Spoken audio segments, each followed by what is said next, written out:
नमस्कार, मैं विकास।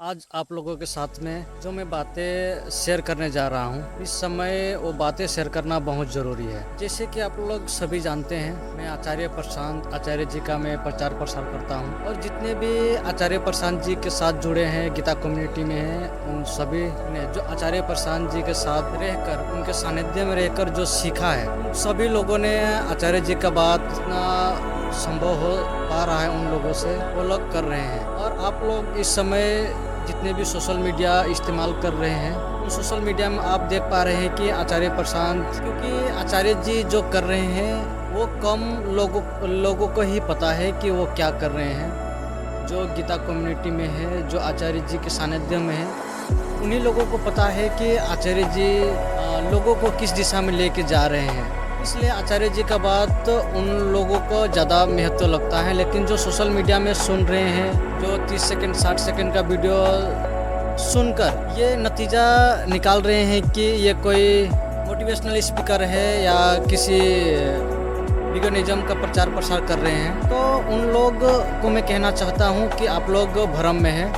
आचार्य प्रशांत जी वैसा कुछ भी नहीं कर रहे हैं, उससे बहुत आगे का काम कर रहे हैं। वो आप लोगों को अभी समझ में नहीं आ रहा है। जब तक आप लोग गीता कम्युनिटी में नहीं आएंगे, जब तक आप लोग आचार्य जी के सानिध्य में नहीं आएंगे, तब तक आप लोगों को ये बात समझ में नहीं आने वाला है। और आप लोग सभी जानते हैं कि आचार्य जी जो बोल रहे हैं, जो खुल के बोल रहे हैं, वो इस समय कोई बोल नहीं पा रहा है। और खुल के बोलने का मतलब ये नहीं कि आचार्य जी कुछ भी बोल रहे हैं, वो बात बोल रहे हैं जो सभी लोगों का है। और वो बात कब के ही लोगों तक पहुंच जाना चाहिए था, लेकिन वो बात लोगों ने पहुंचने दी नहीं। कुछ एक वर्ग है, उन लोगों ने इतने जो ऊंचे दर्शन थे भारत में, क्योंकि आप लोग जानते हैं भारत को ऐसे विश्वगुरु के नाम से लोग नहीं जानते थे।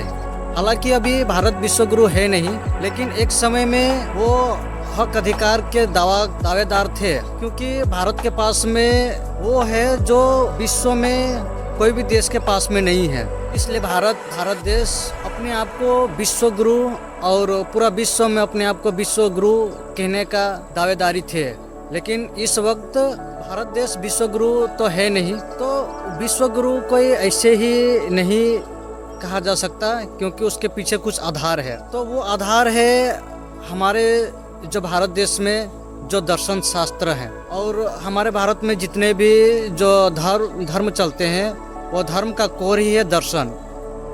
अगर वो दर्शन ना रहे तो धर्म कोई चलेगा नहीं, और कोई भी धर्म वो रहेगा तो केवल वो लोगों का एक खिलौना मात्र बन के रह जाएगा, और वो धर्म कहलाने के लायक नहीं रहेगा। वो एक समाज का एक नियम कहा जा सकता है, उसको धर्म नहीं बोल सकते। और इस समय हम लोग धर्म का इतना विकृति अर्थ कर लिए हैं और इतना विकृत किए हैं धर्म को, और आने वाला समय ये और भी ज़्यादा विकृत होगा, क्योंकि हमें धर्म का असली मतलब पता नहीं है। तो वहीं आचार्य जी लेके आ रहे हैं, हर एक इंसान तक उस धर्म का असली मतलब पहुंचाने के लिए आचार्य जी अपना जीवन झोंक दिए हैं, तब भी लोगों को समझ में नहीं आता है। विश्व में से बहुत सारे देश हैं जो आचार्य जी का जो शिक्षा है, उन शिक्षा को प्रशंसा करते हैं, और लेकिन हम ही लोगों का जो भारत देश है, भारत देश के जो जनता है, उन्हीं लोगों का सबसे ज़्यादा आचार्य जी से नफरत कर रहे हैं और नफरत फैला भी रहे हैं, क्योंकि हम लोग जो पुराने परंपरा को ढोकर लेते आ रहे हैं, उस पर आचार्य जी चोट कर रहे हैं। और वो हम लोगों को एक प्रकार ऐसा लग रहा है कि हम लोगों से कुछ चीज़ छीना जा रहा है, इसलिए हम लोग विरोध कर रहे हैं। हालांकि ऐसा कुछ है नहीं, हम लोगों से कोई छीना नहीं जा रहा है। हम लोगों को केवल बताया जा रहा है कि हमारे जो मान्यता थे, जो हमारे जो परंपरा थे, उसका इस समय किसी भी प्रकार का कोई वैलिडेशन नहीं है। और हम लोगों का सबसे बड़ा खामी यही है कि हम लोग जब इतिहास पढ़ते हैं, जब महापुरुषों का इतिहास पढ़ते हैं, उसका जीवन का सार पढ़ते हैं, तब हम लोग उन लोगों का नमन करते हैं और कहते हैं कि ये बहुत बड़े विद्वान थे, दार्शनिक थे। जो भी हम लोग उसे सम्मानित कर सकते हैं अपने शब्द में हम लोग करते हैं। लेकिन हम लोगों के पास में अभी जीता जागता महापुरुष जो हम लोगों को एक जीवन दर्शन दे रहे हैं, और हम लोग उसी को सम्मान नहीं दे रहे हैं। तो हम लोगों का सबसे बड़ा ये विडंबना है। और हम लोग अगर सम्मान नहीं देते हैं, तो हम लोग ये भी नहीं कह रहे हैं कि आप किसी का बात यूं ही मानिए। आप पहले आइए, सुनिए, समझिए, उसके बाद में मानिए। आप किसी भी प्रकार के किसी से भी कुछ भी सुनकर आप मनगढ़ंत शब्द मत बनाइए। आप आइए, जुड़िए, उसके बाद में ही आपको पता चलेगा कि बात कहाँ का हो रहा है और किस स्तर का हो रहा है और कितनी ऊंचाई की बात हो रही है।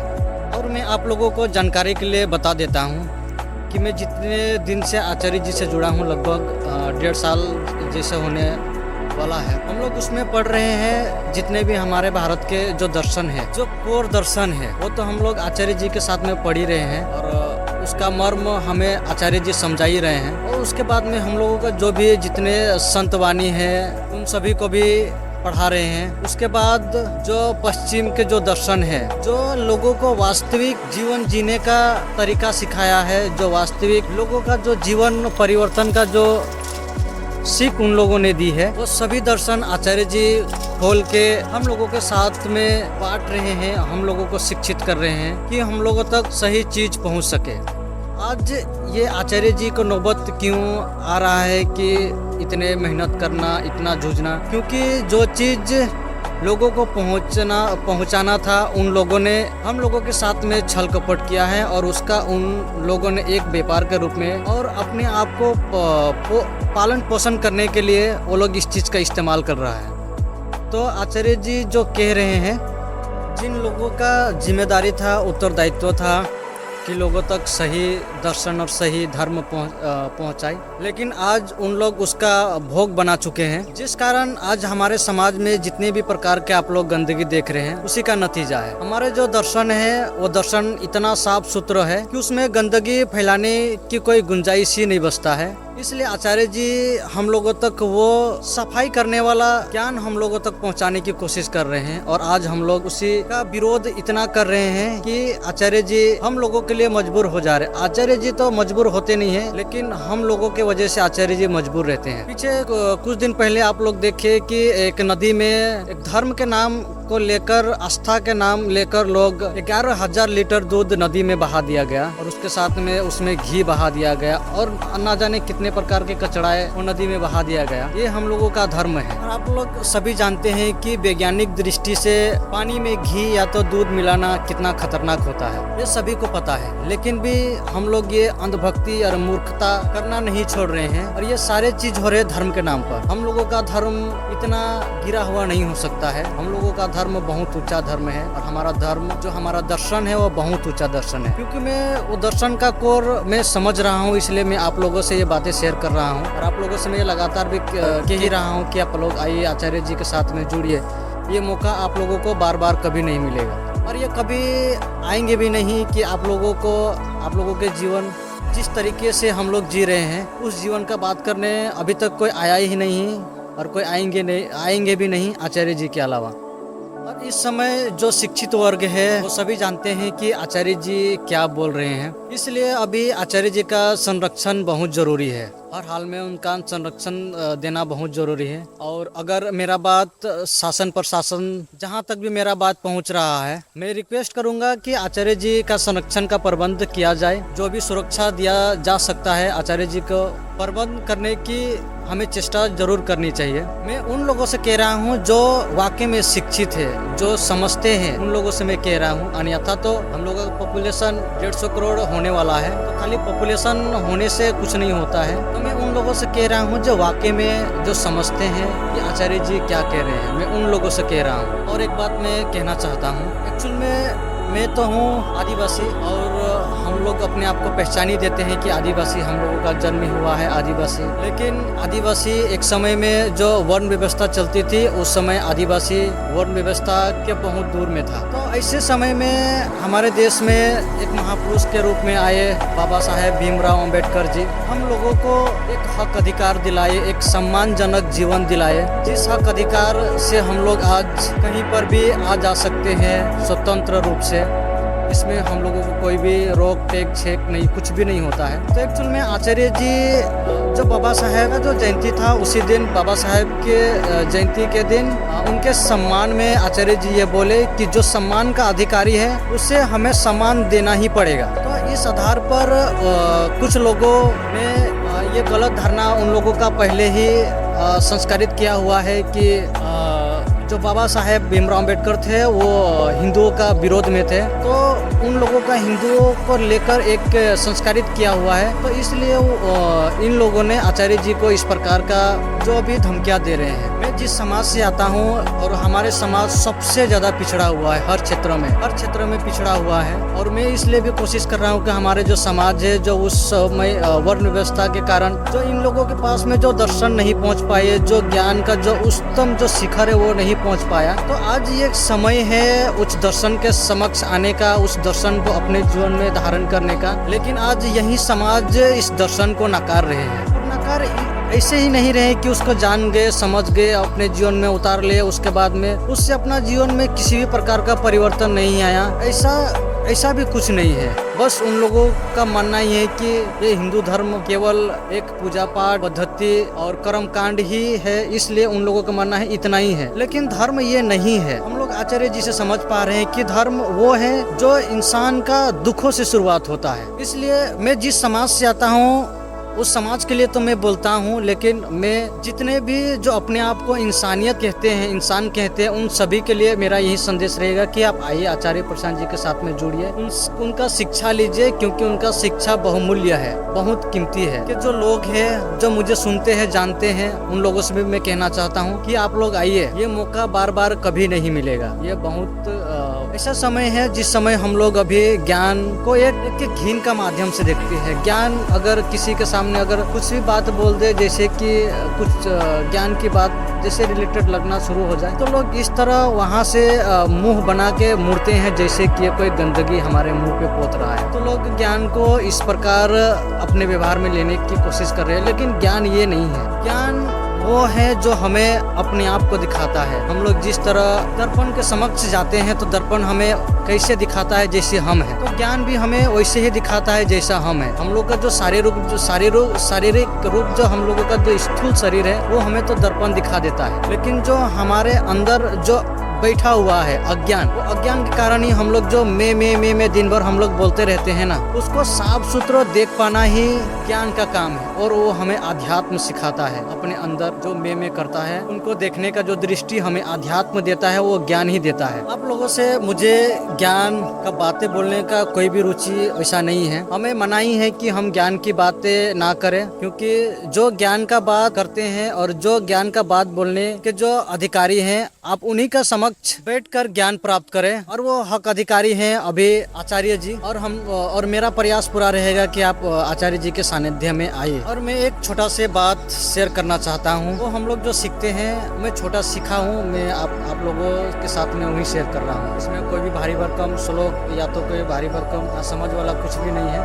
आचार्य जी हमें श्रीमद् भगवद गीता में जो समझाते हैं अध्याय 3 का 28वां श्लोक में, उसमें है गुना गुणेषु वर्तन्ते इति ज्ञानम। ये श्लोक में आधा अधूरा ही बोल रहा हूँ, लेकिन इसका मतलब यही है कि हम जो मैं करते रहते हैं, दिन भर मैं करते रहते हैं, तो इसको कृष्ण जी साफ साफ नकार रहे हैं कि ये मैं कुछ होता नहीं है, ये केवल गुण ही गुण है। इसलिए वो कह रहे हैं कि गुना गुणेषु वर्तन्ते इति ज्ञानम। ये गुण ही गुण है और कुछ नहीं है। आप गुण ही गुण को जान लीजिए। इति ज्ञानम मतलब इतना ही आप जान लीजिए तो आप मुक्त हो जाएंगे। और हम लोगों का जो कथाकथित जो परंपरावादी है, उन लोगों ने ये सबसे बड़ा अंधविश्वास फैला रखा है कि लोगों के जो शरीर है, जो इंसान का शरीर है, उसमें आत्मा बैठा हुआ है, परमात्मा बैठा हुआ है। तो ये सबसे बड़ा झूठ है। ये आत्मा उतना कुछ होता नहीं है ये शरीर में।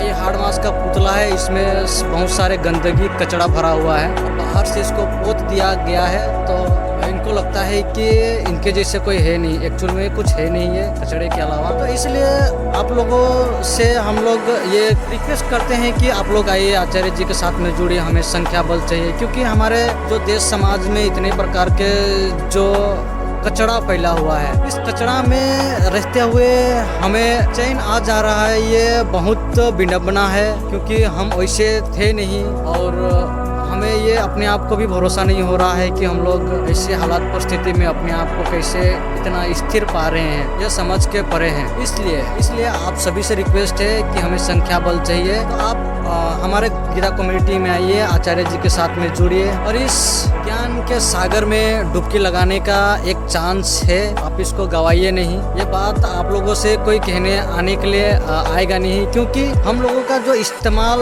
जो हो रहा है केवल पूंजीपति वर्ग जो अभी उच्च स्थान लेके बैठे हैं वो हम लोगों के एक भोग के रूप में ही इस्तेमाल कर रहे हैं, और हम लोग उन्हीं लोगों का जो किया कराया जो कर्म है, उन्हीं लोगों का जो भरम फैलाया हुआ चीज है, उन्हीं का हम लोग फॉलो कर रहे हैं, और उन लोगों का हम लोग भोग का कंज्यूमर बन के बैठे हुए हैं। हम लोगों को लगता है कि हम लोग ये सब कर रहे हैं, हम लोग कर नहीं रहे, हम लोगों को कराया जा रहा है, ये हम लोगों को समझ नहीं आ रहा है। क्योंकि हम एक इंसान है और हम लोग जानते हैं कि हम लोगों का लिमिटेशन क्या है और हम लोग कितना तक हम लोग भोग सकते हैं। लेकिन आए दिन हम लोगों का जो भोग का जो संख्या इतना दिन प्रतिदिन इतना बढ़ते जा रहा है कि वो खत्म ही नहीं हो रहा है। क्योंकि हम लोग वो भोग का जो दायरा हम नहीं बढ़ा रहे हैं, कोई है जो हमें आके बता रहा है कि आपको ये भोगना चाहिए, ये करना चाहिए, वो करना चाहिए। तो वो इसलिए बता रहा है क्योंकि वो हमें उसे भोगवाना है, उसे कमाना है, उसे पैसा छापना है, और